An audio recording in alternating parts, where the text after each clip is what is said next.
Hey guys, this is Mark from Merchant on the Mark. If this is your first time checking us out, I really appreciate it. That's awesome. On this channel, I show you how to build your own profitable small business by selling what's already selling on all the top marketplaces like Amazon, Walmart, eBay, and your own Shopify site. So if that's something that you're interested in, be sure to subscribe and check us out. Also, we're doing a special giveaway for one person that comments below where you're going to win access to my brand new training, a 6-figure shoe reseller masterclass.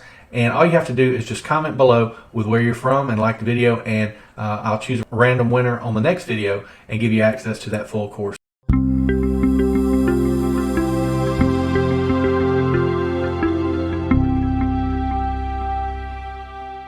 So in this video, I'm going to show you a very important task that needs to be done before you start any business, and that's how to search for your trademark or your business name, just to make sure that no one else already has it. So with that, we're going to go into my computer and I'm going to show you how I do it. Okay, now we're at the United States Patent and Trademark Office, and if I'm looking to build a new brand or product line or store, the first thing that I want to do is make sure that no one else is using the name that I'm looking to use for that. So the Trademark Office provides this trademark database that you can search and find out if people have used that term before, whether it's live or dead, and then you can just know if it's going to cause a problem possibly in the future. Now, every single product that I launch, I do not file a trademark. Every business I start, I don't file a trademark for the business name. It's up to you, but what I do use this for is just to confirm that there's not any outstanding companies using that term that might cause problems, especially in getting the domain name. So what you'll do is you'll want to make sure that you come to this particular site, and I'll give you the link below this video, because there's a lot of other sites out there that are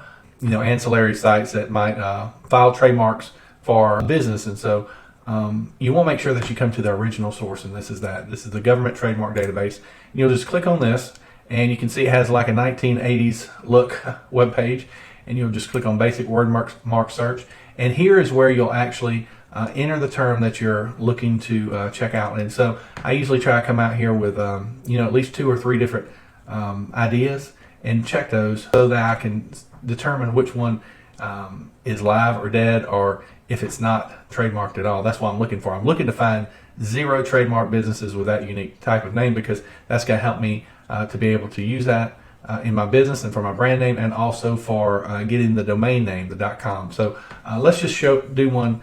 Let's say, for example, that I wanted to start a company called Nike. Well, we know that's already trademarked, but what you might not know is that there can be many different word marks or trademarks for a given term. So you can see that Nike has not only trademarked the Nike word mark, they have also trademarked things like Nike Connect, Nike Toned, U-Nike, Top Nike, all these different things. And so you can see over here, here's a registration number, the serial number, the actual word mark that they filed. You can check the status, and then you can see if it's live or dead.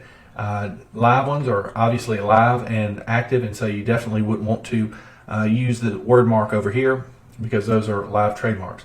Dead ones mean that they were live at one point, and for whatever reasons they're now dead. Maybe they closed that particular business or that line, or didn't need that anymore. Maybe the business closed. Maybe they just didn't fill out their appropriate forms every year to renew that trademark and didn't pay the fees. So that could be a reason as well. But let's just look at all the different information that we can see. So let's look at a live one first.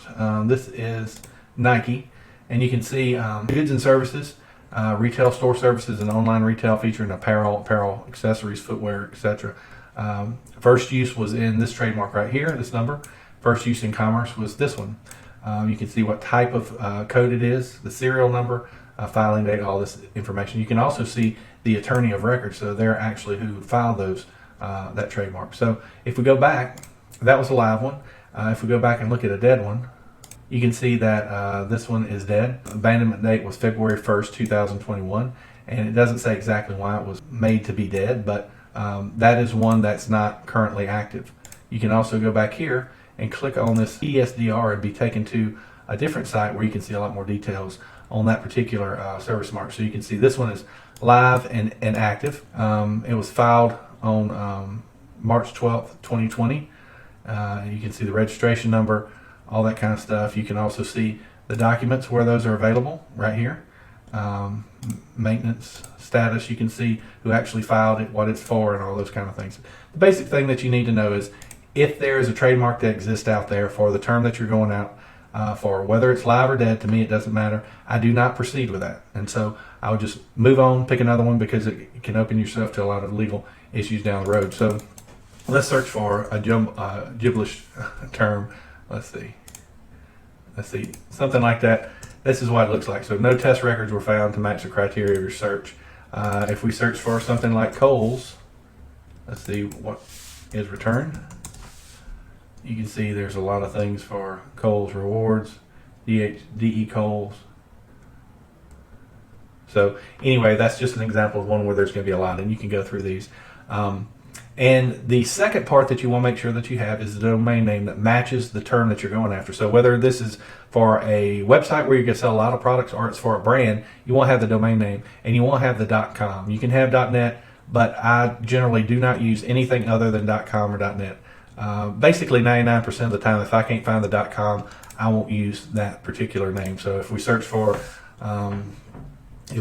something like a generic term that doesn't make any sense, obviously that's available. If we search for Nike.com, obviously that's not going to be.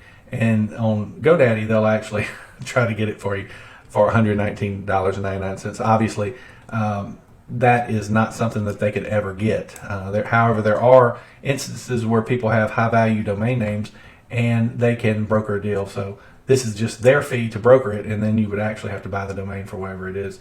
But I wouldn't buy any of the variations. Obviously we're using Nike, it's a ridiculous example, but they will show recommendations maybe that aren't registered for Nike. But these are new extensions, so .info, .club, .org, all these kind of things, .tel. These are new extensions and aren't as valuable and are confusing to people, that might not be as accustomed to your brand or using the internet. So I would always go for the .com. Let's search for something like sellfishproducts.com, something like that. And that one is available. Let's say fish products. It's taken for it, so you can get it brokered, for $119.99. Again, that doesn't mean that you would be able to get it. They say that for everything basically. So fishproducts.net is available for $14.99, and you could get that. But if someone else had the .com, I definitely would not get the .net, because people by default are going to go to the .com, and that could cause you problems later on when the people who own the .com want to have the .net as well, because people are saying they're taking them to another site, which is yours. So the moral of the story is, do your search before you start any brand, any website, any product, and make sure that the name that you're trying to use is not trademarked. If it is, skip it and move on to the next one. It's not even worth it.